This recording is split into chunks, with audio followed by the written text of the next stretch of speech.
देखिए आज हम लोग पढ़ेंगे प्रश्नावली 1.2 क्लास 10 का। ठीक है। प्रश्न संख्या 1, निम्नलिखित संख्याओं को अभाज्य गुणनखंडों के गुणनफल के रूप में व्यक्त कीजिए। सबसे पहले क्या दिया है 140। 140 का खंड करेंगे। 140 किससे लगेगा? पहले 2 से।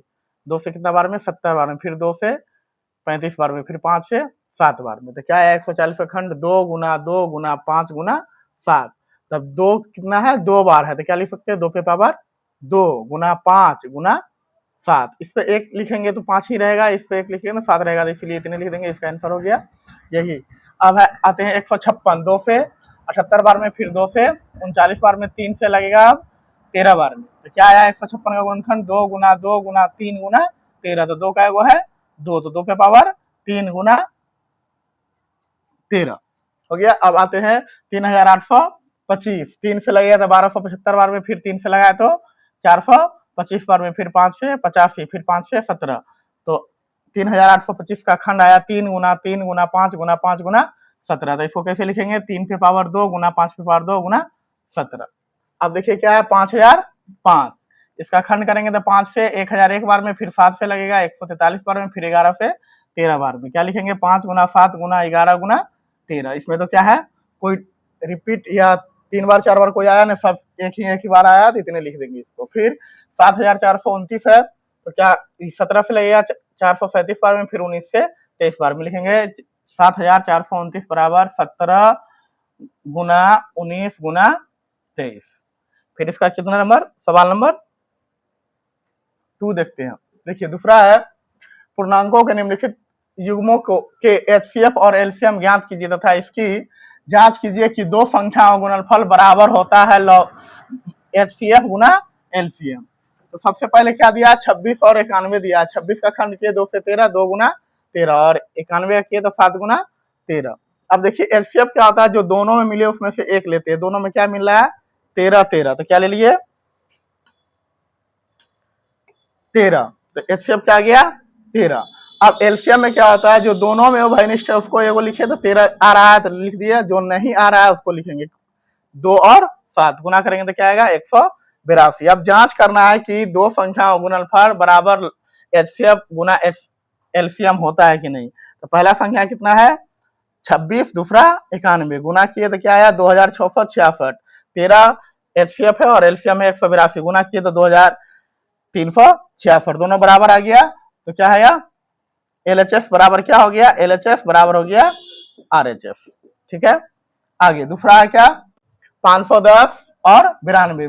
510 2 से लग गया 255 बार में, फिर 255 कितना से? 3 से 85 बार में, 5 से 17 बार में। अब क्या आया? 2 गुना 3 गुना 5 गुना 7, और 92 का खंड किए तो 2 से 46, 2 से 23, 2 गुना 2 गुना 23। तो एचसीएफ क्या होगा? जो दोनों में मिले उसमें से एक लेते हैं। दोनों में क्या मिल रहा है? 2, तो एचसीएफ क्या आ गया? 2। अब एलसीएम में क्या होता है? जो दोनों में मिलता है उसको तो ले लिए, क्या मिल रहा था? 2 ले लिया। अब क्या क्या बच गया? बचा क्या? 2 बच गया, फिर उसके बाद 3 बचा, 5 बचा, 7 बचा, 23 बचा। 2 2 3 5 7 23 गुना करेंगे तो कितना आएगा? 23460। तो एलसीएम कितना आ गया? 23460। अब देखिए फिर जांच करेंगे दो संख्याओं का गुणनफल बराबर एचसीएफ गुना एलसीएम। पहली संख्या 510 गुना 92 करेंगे तो कितना आएगा? 46960। ये दोनों गुना करेंगे तो कितना आएगा? 46960। ये भी हो गया एलएचएफ बराबर आरएचएफ। जब भी किसी संख्या का दो संख्या का लौफा और मौफा निकालेंगे तो दोनों संख्या गुना कर देंगे, और लौफा मौफा गुना कर देंगे तो दोनों आपस में क्या हो जाएगा? बराबर हो जाएगा। आगे 336 और 54। 336 को 2 से लगाएंगे 168 बार में लगेगा, 2 से फिर 84 बार में लगेगा, 2 से 42, 3 से 7 बार में। क्या लिखेंगे? 2 का आया 2 पे पावर 4। ठीक है। और गुना 3 गुना 7। 54 का करेंगे 2 से 27, 3 से 9, 3 से 3। अब 54 का क्या आया खंड? 2 गुना 3 पे पावर 3। 3 3 को है।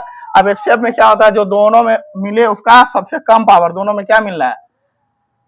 दोनों में मिल रहा है 3, तो दोनों पे कम पावर किसका है? 3 पे पावर यहाँ 1 है तो एगो 3 ले लिए, एगो 2 2 मिल रहा है, 2 पे पावर यहाँ 4 है, यहाँ क्या है?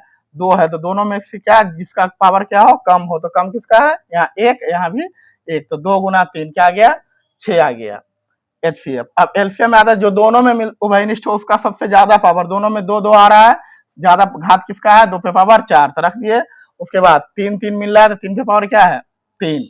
उसके बाद 7 नहीं आ रहा है, जो नहीं आ रहा है उसको भी लिख देंगे। तो 2 पे पावर 4, 2 को 4 बार गुना करेंगे 16 आएगा, 3 को 3 बार करेंगे 27 आएगा, 7 गुना किए तो क्या आया 3024। आगे जांच करेंगे, यानी पहली संख्या गुना दूसरी संख्या, यानी दो संख्या का गुणनफल बराबर एचसीएफ गुना एलसीएम। तो पहली संख्या 336, दूसरा 54, और एचसीएफ 6 और 3000, एलसीएम 3024, दोनों गुना करेंगे तो क्या इसका गुणनफल आएगा कितना, पहली संख्या गुना दूसरी संख्या, दो संख्या गुणनफल 18144, लसा गुना मौसा भी आएगा 18144, यानी एलएचएस बराबर हो गया मेरा आरएचएस। मैं आशा करता हूँ आप लोगों को यह दोनों सवाल समझ में आया होगा।